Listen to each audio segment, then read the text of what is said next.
Təşəkkür edirəm. Hörmətli xanım sədr, hörmətli qonaqlar, millət vəkilləri və media mənsubları.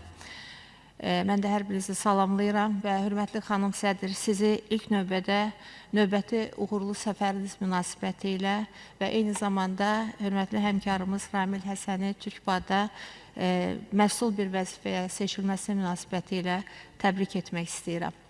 Dünən Prezident İlham Əliyev təqaüdlərin, mükafatların, sosial müavinətlərin məbləğinin artırılması ilə bağlı növbəti fərmanını imzaladı. Bu fərman ölkəmizdə Cənab Prezidentin birbaşa rəhbərliyi ilə sosial sahədə həyata keçirilən inqilabi dəyişikliklərin yeni uğurlu səhifəsidir. Bu fərman böyük bir dövlət qayğısı, dövlət himayəsidir. 15 iyun müasir Azərbaycan tarixinin qürur verici təqvimi günü ərəfəsində imzalanan bu fərman bayram sevincimizə yeni, xoş və qürur verici bir ovqat qatır və bu sevinc üçün prezidentimizə minnətdarıq. 15 iyun Azərbaycan tarixində iki mühüm hadisənin xatirəsini yaşadır. Milli Qurtuluş günü və Şuşa bəyannaməsi.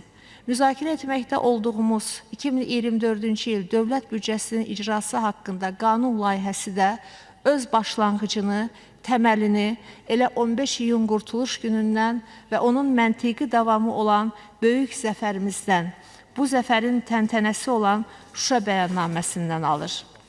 Dövlət büdcəsi ən ali maliyyə sənədidir. 2024-cü il dövlət büdcəsinin icrası ilə tanışlıq belə bir fikir söyləməyə əsas verir ki, Azərbaycan Prezidenti Cənab İlham Əliyev tərəfindən müəyyən edilmiş iqtisadi siyasət 2024-cü ildə də uğurla həyata keçirilib və müvafiq dövlət strukturları dövlət büdcəsində nəzərdə tutulmuş məsələlərin icrasında fəal iştirak ediblər. Büdcə sisteminin fəaliyyətini, səmərəliliyini xarakterizə edən bütün göstəricilərin təhlili belə qənaətə gəlməyə əsas verir ki, Azərbaycan 2024-cü ildə də düzgün maliyyə siyasəti həyata keçirib.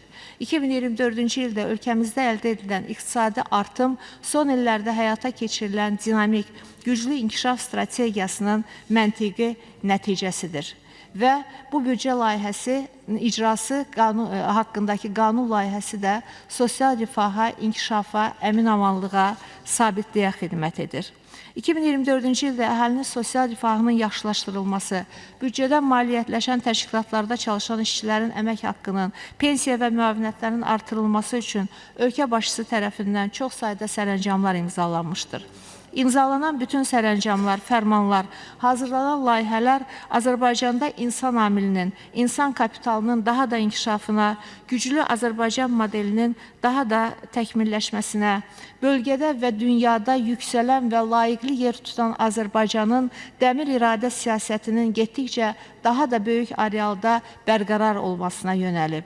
Və bu layihə nəhayətdə hamımız üçün ən başlıca, ən həssas amil olan Qarabağımızın tamamilə cənnətə çevrilməsinə yönəlib.